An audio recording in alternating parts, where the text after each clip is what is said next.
To this edition of Wide Angle with Ashok Vyas, wherein we are delighted to be welcoming someone who has consistently focused on something which requires our attention, but which has not been given due attention. And this gentleman, who you are going to meet very soon, is founder of one Probini Foundation. Then he also Indian subcontinent. publishes Indian subcontinent partition documentation project, which I have.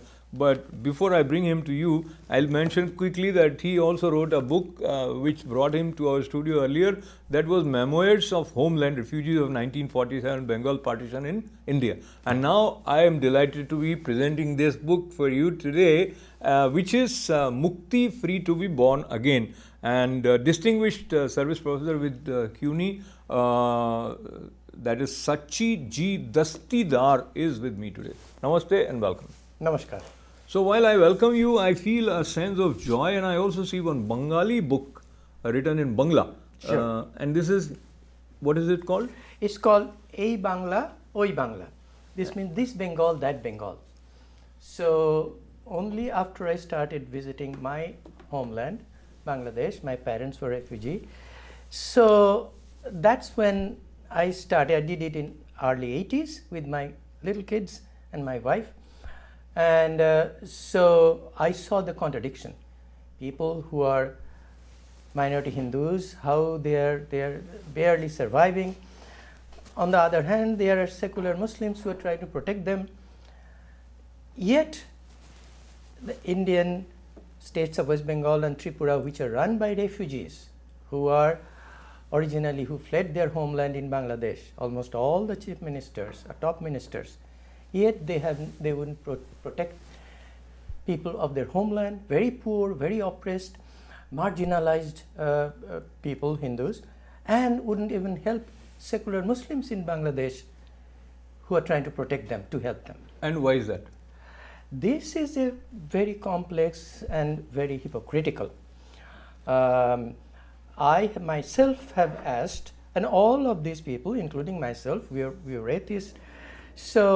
So I asked top leader, including Politburo member, who is original from Bangladesh. When I came to New York, I tried to interview. I asked him, he has no religion. I said, if you have no religion, why haven't you left with your Muslim majority neighbors? He wouldn't respond. So that's when, and it's almost everybody. My wife's family were driven out. My family were driven out. But I go back. When you said driven out, it must have been different experience for different families, and some of the families, the kind of suffering which they have been through, it would be still like a nightmare that they would have. Yes. And you have sort of in your Memoirs of Homeland, I think you have captured some of this. That story of about 28 families who just told how they fled. Of this, they have about maybe 22 who are Hindus who fled from Bangladesh, East Pakistan, Bangladesh to India, and there were 8 who went from West Bengal to East Bengal or East Pakistan. Muslim. But These 8 families are Muslim families? Muslim families, yes. But one point worth making, all these 8 families who fled from India to Bangladesh, they went there as a young man, but their families still live in India. But in case of these refugee families, almost nobody was left there, couldn't live there, couldn't. So it's a very, very different dynamics. But here we socialized together in New York. So that's when it came into my mind. In the introduction, I also write, I don't know my wife and why we did it. That one we tape recorded between 82 and 84. Very early. I don't know.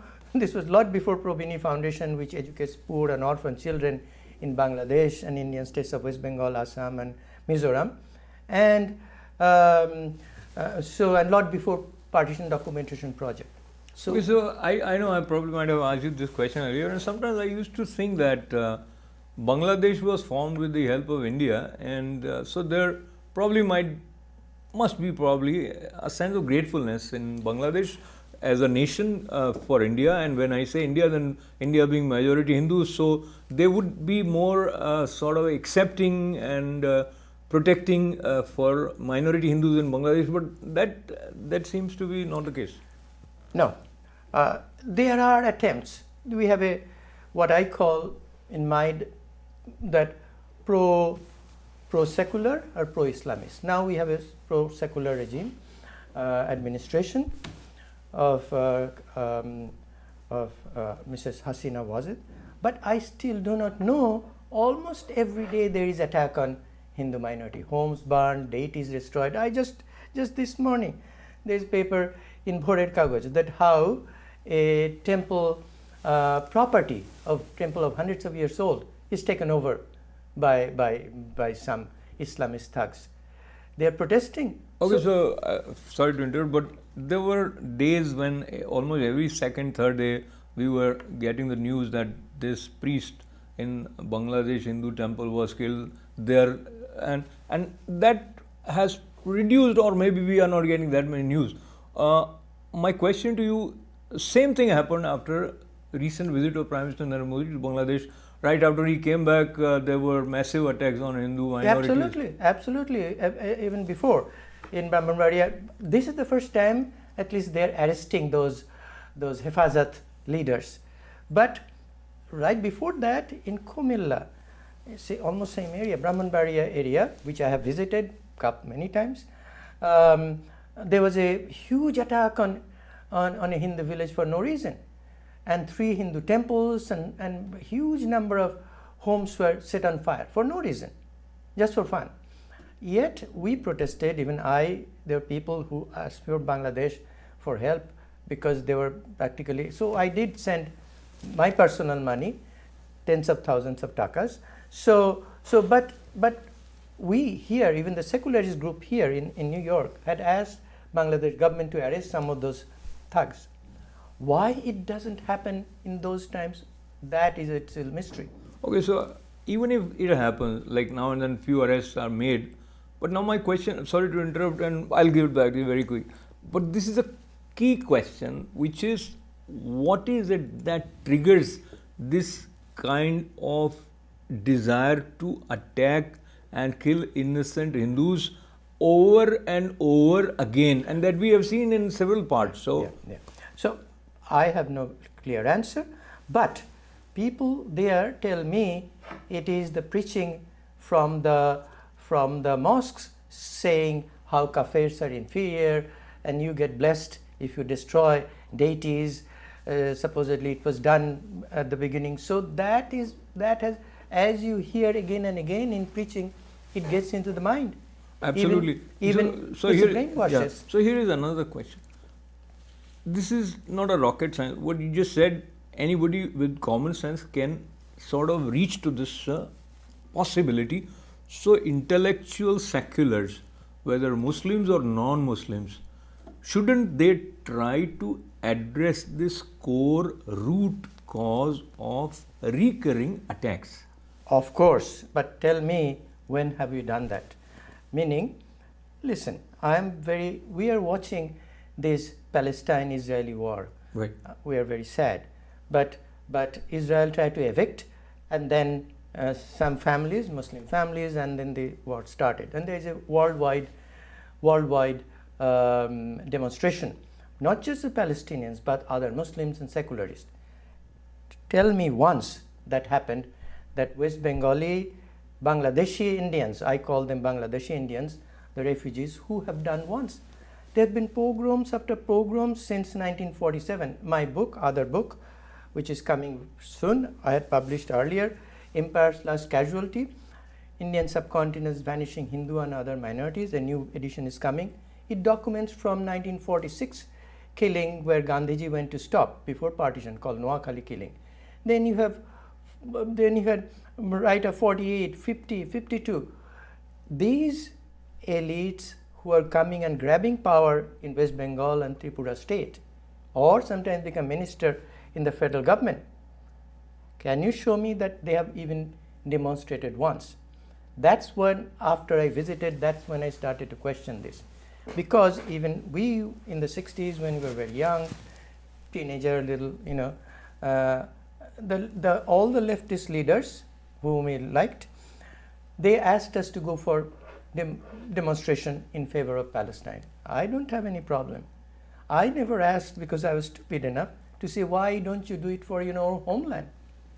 Bangladeshi secularists would have loved it, because they are protesting in many cases. They are, in Bangladeshi paper is printing even at their cost. But why do we censor it? We censor it in New York Times and other papers censors, no question. But even West Bengali papers, where editors are from Bangladesh, originally I call the Bangladeshi Indians, they do. This is unparalleled in human history. I've tried to dig, because even Irish are protesting for their partition. Their partition was in 16, and our first partition was in 1905, Bengal partition, and then 47. When have you seen a protest by anybody in India, especially secularists, especially the one who have fled their homeland? Why should they colonize India? And that's what is actually in this this book itself. It was first 2 articles published in Desh, which was the largest circulation weekly in India then, and then the book came out in 1991. I write, how come we went to demonstrate in favor of, let's say, South African, blacks and Palestinians, American blacks or Vietnamese, but not for our own homeland? That I'm questioning. No, that is a very valid question, and what I feel is that collectively we don't feel that much, or we are not inspired or energized enough to collectively raise voice. When I say we, I would also put Hindu, Indian Americans in this bracket, and I would also put those who migrated from Bangladesh to India and we came here. They feel making their livelihood is their ultimate. Sure. Even the one newsletter I gave you, Probini Foundation, here we have a lot of wealthy Indians, wealthy Bangladeshi Indians, but we get more help to educate our children from. I have received many from Indians, but quite a large number of help comes from non-Indians, Americans, Christians, and the Jews. Even Bengali Muslims have helped me to do this. Okay, so I have been following you for many years, and I feel your work is unique, and being here in New York while you are articulating and you are systematically putting this important part of our history with verbal communication from the people who have suffered, it has a very, very, very important place to move forward in the right direction. Now, keeping that in mind, being a professor here at the university gives you an opportunity to engage with other academia. What we hear in general, whether it is India or America, most of the time universities have more of left-leaning prominent voice. What has been your experience? So I consider myself left-leaning too, but I would not support any hypocrisy of the left. I will not name names, but we have people who are So what was coming to my mind was a case of one professor, I think at Rutgers University, or which she's very frequently making derogatory remarks against Hindus. And yeah, I mean, you see, that is also other problem which we should have another discussion in terms of people who call themselves Hindus. You know, like now, for Palestinians, all groups of Muslims, whether from Tunisia, whether from Turkey, or Tangail in Bangladesh, they are demonstrating. So they have that identity. Mm-hmm. But in my observation, people who you call Hindus have no identity. That is, if something is, when Sri Lanka was driving out Tamil Hindus, and of course they did Christians also to India, other people of North and East India, Central, say, no, it happens to them. The word Tamil comes in first, and then when Bengalis were driven out from Bangladesh, other people think, oh, it's happening. Bengal is not the Hindu word comes into, or when they were driven out from Burma in 1962, they drove out. And from Kashmir also, it's Kashmir. Kashmir, of course, Kashmir and Kashmiri, Pakistani Kashmir, it was 20% non-Muslim. It is zero. Who tears shade for them? Actually, I interviewed for my partition documentary project one Mr. Bal Gupta, who was from Pakistani Kashmir. He lost 27 members of this family. Whole family was taken out and kept in 1947-48 in a prisoner of war camp. He has a book, and you can go to YouTube. Called our channel is Ishpat ISPAD 1947. Literally means Indian. Ishpat means Indian subcontinent partition documentation. We took PA for partition so that we can say it. Vowel. So yeah, there are hundreds of interviews there. How people have fled, how people didn't flee. There are people who lost. I interviewed one Bangladeshi couple here in New York. They came during 71 Hindu massacre in Bangladesh. It was a Hindu genocide. They lost like 27 or 28 members of his family, extended family. When he fled from one village to another, some family were killed. Ratan Shah or something is there.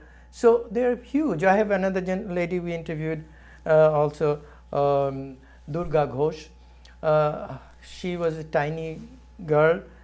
Right in front of her eyes, her 4 members of the family, 6 members of her family were killed. Father was a tea seller in Dhaka University. So now they have given Dhaka University made a nicer room for them to sell tea.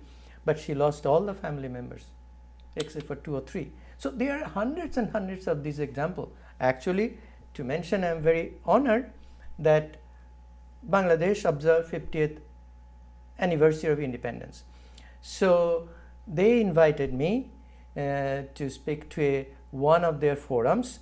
This was mostly focused on genocide, of Pakistani genocide, when they murdered over 3 million people, when they abused over 250,000 girls and mothers. So I talked for my documentation project, so I was very honored to do that. And of that 3 million, vast majority in my research shows 80 to 85% were Hindu minority. It was essentially Bengali genocide. Then within that was a Hindu genocide. Within that it was secular Muslim genocide and Awami League genocide. So let me take this cue from you and look at this scenario where you say there is no Hindu identity, and the way you put it, it makes sense to a great extent that those who were driven out from Sri Lanka, we were saying they are Tamil Hindus. So Hindu comes later, Tamil comes first, and same with Bengali, etc. Or the Punjabis or Sindhis. Or, so that is something which collectively this Hindu community need to address, or we should address. Now let me look at your wonderful book, Mukti, Free to be Born Again, and it is very impressive cover, and it is published by Urlink. Urlink. And I read on the back page of your book, Mukti, Free to be Born Again, is a history-based, fictionalized non-fiction, which is interesting, created on 4 decades of field work in Muslim-majority Bangladesh and Hindu-majority India. Many strands of real-life drama have been weaved together with 1947 Hindu-Muslim secular Islamic and 1971 Islamic secular ruling minority versus oppressed majority partition of India, Pakistan and Bangladesh. So I think you must have taken some creative liberties when you say fictionalized non-fiction. So where was it that you felt by taking this liberty, it is helping you to convey and have the flow? So true. The problem is that when you do these kinds of work, I have no power to protect those minorities. Because if I give the names of the villages, I mean, they could be attacked the very second day. So we had, for example, I don't mind taking responsibility myself if there is a blame, because I don't want to give it to somebody else. Because I'll tell you, it's for fact. For example, Gandhi Ashram in Bangladesh is Noakhali district, which I visited, it was taken over essentially by an Islamist group. They have built a mosque. So I pushed Bangladesh government to liberate it. So they liberated it. And then they gave the property back to them. By the way, at that time, after Gandhiji left, many of his followers were still there, giving social work for poor people. They were murdered by Pakistani army. So they have a little tablet there, but that's also destroyed a few days back. But what I want to share, that the lady who was in charge of that, for a time, some people try to accuse, because I'm writing later from here. They're seeing, and it goes. So when I went there, after it was liberated, and by the way, they have created a museum there. Now I have written the cover book for them. So she immediately took me to someone top, told me that, listen, this guy is the guy who wrote. I didn't do anything. And then I told, yes, this is me.